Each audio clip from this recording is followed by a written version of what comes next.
এই ভিডিওটা আপনারা লিঙ্ক পাঠিয়েছিলেন এটা আমাদের দেখার জন্যে, আর তার জন্য আজকে আমরা ভাবলাম যে এটাই দেখি, আর সেটা হলো যে কেমন হবে কবরের জীবন। তো চলো দেখা যাক। জীবন মৃত্যু জীবনের পর্ব একটা, চলো দেখা যাক।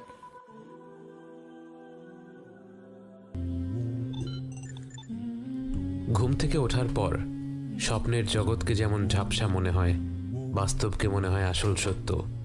মৃত্যুর পর আপনার মনে হচ্ছে পুরো জীবনটাই যেন ছিল একটা স্বপ্ন, যা আপনি ঘুমন্ত অবস্থায় কাটিয়েছিলেন। ফেরেশতাদের সাথে অলৌকিক সব অভিজ্ঞতাগুলোর পর এখন আপনি ফিরে এসেছেন আপনার কবরে। আপনাকে মাটি দেয়া হয়ে গেছে। আপনি শুনতে পাচ্ছেন আপনার কাছের মানুষেরা দোয়া করছে, জিকির করছে, আপনাকে ছেড়ে যেতে চাচ্ছে না। কিন্তু আপনিও জানেন, তারাও জানে, তাদেরকে যেতেই হবে। প্রত্যেক মানুষকে তার ব্যক্তিগত পথ পাড়ি দিতেই হবে। কবরস্থান থেকে প্রস্থান করা শেষ মানুষটির পদধ্বনি আপনার কানে পৌঁছয়। এরপর সব নিশ্চুপ। একটি মুহূর্ত পার হলো না সারা দিন পার হয়ে গেল বোঝা গেল না, কারণ এই জগতে সময়ের হিসাব মেলানো কষ্ট। হঠাৎ করেই আপনি অনুভব করলেন আপনার কবরটা ছোট হয়ে আসছে, মাটি আপনাকে চেপে ধরছে। চিৎকার করে ওঠার আগেই মাটি আপনাকে এমনভাবে চেপে ধরল, আপনার মনে হলো আপনার দেহের প্রতিটি অঙ্গ মিলেমিশে একাকার হয়ে গেছে। এরপরেই আপনাকে মাটি ছেড়ে দিল। এটা কি কবরের আযাব ছিল? আপনি কি তাহলে শাস্তি পাওয়া মানুষদের দলে? আপনার মনে পড়ল রাসূল সাল্লাল্লাহু আলাইহি ওয়াসাল্লামের সেই কথাগুলো। তিনি বলেছিলেন, যদি মাটির এই চাপ থেকে কেউ বাঁচত, সে হতো সাদ ইবনে মুআদ রাদিয়াল্লাহু আনহু। যে সাদ ইবনে মুআদের মৃত্যুতে আল্লাহর আরশ কেঁপে উঠেছিল, যে সাদ ইবনে মুআদের জানাজায় শরীক হতে ৭০,০০০ ফেরেশতা পৃথিবীতে নেমে এসেছিল, সেই সাদ ইবনে মুআদকেও মাটি চেপে ধরেছিল। কারণ এটাই আল্লাহর হুকুম, আমরা মাটি থেকে এসেছি, আবার মাটিতেই মিশে যাব। এরপর আপনাকে উঠিয়ে বসানো হলো। দেখতে ভয়ঙ্কর দুজন ব্যক্তি আপনার সামনে উপস্থিত হলো। মুনকার আর নাকির কাউকে সান্ত্বনা দেয় না, তারা নম্রভাবে কথা বলে না। তাদের কর্তব্য একটাই, তারা আমাদের পরীক্ষা করবে। অজুহাত দেওয়ার কোনো সুযোগ নেই। তারা আপনাকে দেখে বলল, মান রব্বুক, তোমার রব কে? তাদের চেহারা দেখে আপনি ভেবেছিলেন আপনার গলা দিয়ে হয়তো কোনো শব্দই বের হবে না, কিন্তু যেই আল্লাহকে সারা জীবন বিশ্বাস করেছেন, যেই আল্লাহর আদেশ পালন করার সাধ্যমতো চেষ্টা করেছেন, যেই আল্লাহর অমান্য করার পর তার কাছেই ক্ষমা চেয়ে মাথা নত করেছেন, সেই আল্লাহর পরিচয় জানতে যাওয়ার পর আপনি কি করে চুপ থাকেন? আপনার ঠোঁট আর জিহ্বা যেন আপনার মস্তিষ্কের অপেক্ষা না করেই বলে উঠল, আমার রব আল্লাহ। এরপর তারা প্রশ্ন করল, ওয়ামা দীনুক, তোমার দিন কোনটা? আপনি বললেন, আমার দিন ইসলাম। অবশেষে তারা জিজ্ঞেস করল, তোমার কাছে যাকে পাঠানো হয়েছিল তার ব্যাপারে তুমি কি বলো? তার নাম উচ্চারণ করতে গিয়ে আপনার মুখে হাসি ফুটে গেল। আপনি বললেন, তিনি হচ্ছেন আল্লাহর বান্দা, তার প্রেরিত রাসূল। আমি সাক্ষ্য দিচ্ছি আল্লাহ ছাড়া কোনো মাবুদ নেই এবং মুহাম্মদ সাল্লাল্লাহু আলাইহি ওয়াসাল্লাম তার বান্দা এবং তার রাসূল। সাথে সাথেই তারা বলে উঠল, সাদাক্ত, তুমি সত্য বলেছ। এবং সাথে সাথে আপনার কবরটা প্রশস্ত হয়ে যেতে থাকে। দেখতে না দেখতেই আপনার কবরটি বিরাট আকৃতি ধারণ করে। এরপর আপনার সামনে একটি চিত্র তুলে ধরা হয়।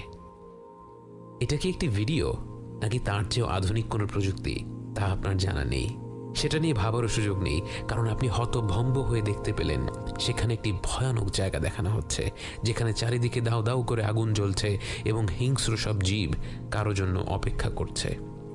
আপনাকে জানানো হলো এটাই আপনার গন্তব্য হয়ে যেত যদি আপনি আল্লাহর অমান্য করতেন, গাফেল হয়ে আপনার জীবন কাটিয়ে দিতেন। এরপর অন্যদিকে আরেকটি চিত্র তুলে ধরা হলো এবং এবার আপনি আপনার জীবনের সবচেয়ে সুন্দর দৃশ্য দেখতে পেলেন, যার দিকে তাকিয়ে মাসের পর মাস কাটিয়ে দেয়া যায়। আপনাকে বলা হলো এটাই হবে আপনার সর্বশেষ গন্তব্যস্থল, এটাই হলো জান্নাতের সেই ঘর যার জন্য আল্লাহ আপনাকে সৃষ্টি করেছেন এবং যেখানে আপনি শীঘ্রই ফিরে যাবেন। এই মনোমুগ্ধকর দৃশ্য দেখতে দেখতে আপনার কবরের জীবন শুরু হয়। কোনো এক পর্যায়ে আপনার সাথে দেখা করতে আসবে আপনার আত্মীয় স্বজনেরা, যারা আপনাকে ছেড়ে অনেক আগে পরকালের পথ পাড়ি দিয়েছিলেন। একবার ভেবে দেখুন কতটা আন্তরিক হবে সেই মিলন। যেই মাকে, যেই বাবাকে, যেই নানা নানি, দাদা দাদিকে আপনি কবর দিয়েছিলেন বহু বছর আগে, বারজাখের জীবনে এসে তাদের সাথে আপনার সাক্ষাৎ হবে। তারা দুনিয়ার জীবনের খবর জানতে চাইবে, তারা আপনার সাথে গল্প করবে। গল্প করতে করতে আপনার এক বন্ধুর কথা উঠে যায়। তারা বলে অমুক কেমন আছে। আপনি অবাক হয়ে যান। আপনি বলেন অমুক তো আরও 3 বছর আগেই মারা গেছে, কেন তোমরা কি তার দেখা পাওনি? সবাই চুপ হয়ে যায়। সবাই বুঝতে পারে আপনার সেই বন্ধুটি ঈমান নিয়ে মৃত্যুবরণ করতে পারেনি, কবরের আযাব থেকে নিজেকে মুক্ত করতে পারেনি। যে ব্যক্তি ঈমান নিয়ে মৃত্যুবরণ করতে পারল না, মৃত্যু থেকে শুরু করে জাহান্নাম পর্যন্ত তার পরিস্থিতি ক্রমাগতভাবে খারাপ হতে থাকে। যখন তাকে আসমান থেকে জমিনে ছুঁড়ে ফেলা হয়, যখন মাটি তাকে হিংস্রভাবে চেপে ধরে, এরপর যখন মুনকার নাকির এসে তাকে উঠিয়ে বসায় আর জিজ্ঞেস করে মান রব্বুক, সে কোনো উত্তর দিতে পারে না, আমতা আমতা করতে থাকে। তাকে বলা হয় মা দীনুক, আবারও সে আমতা আমতা করতে থাকে, কোনো উত্তর দিতে পারে না। তাকে প্রশ্ন করা হয় রাসূল সাল্লাল্লাহু আলাইহি ওয়াসাল্লামকে নিয়ে, তার ব্যাপারে সে কি জানে। সে অনিশ্চিত হয়ে বলে আমি শুনেছিলাম লোকে এই এই বলতো। তখন মুনকার আর নাকির বলবে তুমি মিথ্যা বলেছ। তার মাথায় শক্ত লোহা দিয়ে এত জোরে আঘাত করা হবে যে তার চিৎকার শুনতে পাবে আশেপাশের প্রতিটি সৃষ্টি, শুধু মানুষ আর জিন ব্যতীত। এরপর তাকে জান্নাতের একটি দৃশ্য দেখানো হবে। তাকে বলা হবে এটাই তার গন্তব্য হতে পারত যদি সে আল্লাহর আহ্বানে সাড়া দিত। তারপর তাকে জাহান্নামের দৃশ্য দেখিয়ে বলা হবে সে নিজেই এই গন্তব্যটি নিজের জন্য বেছে নিয়েছে। জান্নাতে সে কি পেতে পারত আর জাহান্নামে তার জন্য কি অপেক্ষা করছে তা সরাসরি দেখার পর তার মনে এমন অকল্পনীয় অনুতাপ জন্ম নেয় যে আর কোনো শাস্তি না থাকলেও শুধু সেই অনুতাপটাই তার জন্য আযাব হিসেবে অসহনীয় হয়ে পড়ত। সেই গন্তব্য আপনার হয়নি। আপনি শুয়ে আছেন আপনার প্রশস্ত কবরে, জান্নাতের আলোয় আলোকিত, শুধুমাত্র আপনার রবের অসীম রহমতের কারণে। এই সুখময় আবাসে আপনি অপেক্ষা করতে থাকেন সেই দিনটির জন্য, যেদিন সবাইকে একটি ময়দানে একত্রিত করা হবে। কিন্তু আপাতত একটু বিশ্রাম নেওয়া যাক। আমরা দেখলাম যে জীবন মৃত্যু জীবন পর্বের এটা আই থিঙ্ক দ্বিতীয় পর্ব। প্রথম পর্বটা আমি দেখতে পাইনি, তার জন্য দ্বিতীয় পর্বটাই আমরা চালালাম। কেমন হবে কবরের জীবন। তো এখানে ইসলাম ধর্ম অনুযায়ী যে যারা আল্লাহকে মানেন তাদের জন্য এক রকমের জান্নাতের কথা বলা হয়েছে, এবং যারা আল্লাহকে মানেন না তার জন্য এক রকমের যে জাহান্নাম বা নরকের কথা বলা হয়েছে। তো দুটো জিনিসই এখানে বিবৃত করা হলো। অ্যান্ড দুই দৈত্য আসবে সেই কথাও বলা হলো, যে তারা জিজ্ঞেস করবে এসে।